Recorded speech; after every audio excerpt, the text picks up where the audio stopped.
श्रुति और स्मृतियों द्वारा प्रतिपादित किया हुआ जो सदाचार है उसको धर्म जानना, और श्री कृष्ण भगवान में महात्म्य ज्ञान युक्त जो प्रचुर स्नेह है उसको भक्ति समझना।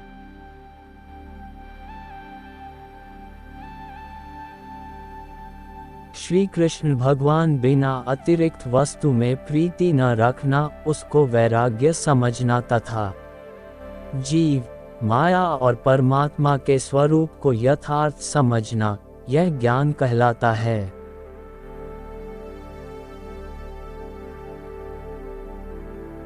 जीव अर्थात आत्मा हृदय में रहता है, वह अणु के समान सूक्ष्म है, चैतन्य रूप है और ज्ञाता है।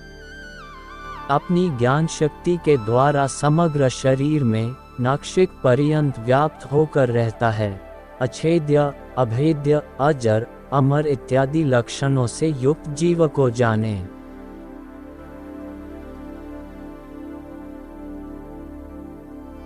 जो माया है वह त्रिगुणात्मिका है, अंधकार रूप है और श्री कृष्ण भगवान की शक्ति है, तथा जीव को शरीर और शरीर के संबंधियों के प्रति अहम और ममता करवाती है। इस प्रकार माया के स्वरूप को जाने।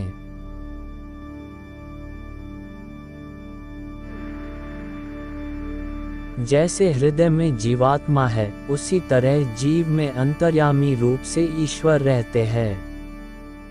वह स्वतंत्र है और सभी जीवों को कर्मी फल देने वाले हैं। इस प्रकार ईश्वर को समझें।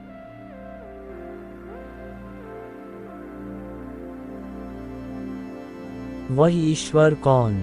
तो परब्रह्म पुरुषोत्तम ऐसे श्री कृष्ण भगवान वे ईश्वर है, तथा वे श्री कृष्ण हमारे इष्ट देव हैं, उपासना करने योग्य हैं।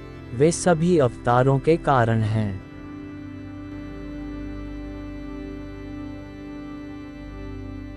ऐसे जो श्री कृष्ण भगवान उनकी भक्ति पृथ्वी के सभी मनुष्य करें, उस भक्ति से अन्य कल्याणकारी कोई दूसरा साधन नहीं है, ऐसा जानें।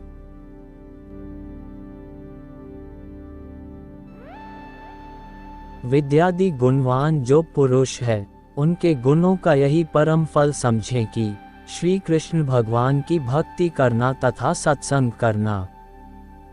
भक्ति और सत्संग के बिना तो विद्वान भी अधोगति को प्राप्त होता है।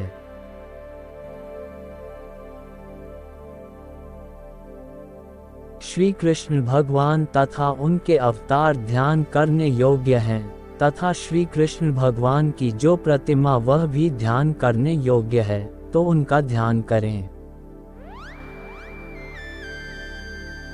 मनुष्य या दयादि जीव श्री कृष्ण भगवान के भक्त हों या ब्रह्मवेता हों तो भी वे ध्यान करने योग्य नहीं है, अतः उनका ध्यान न करें।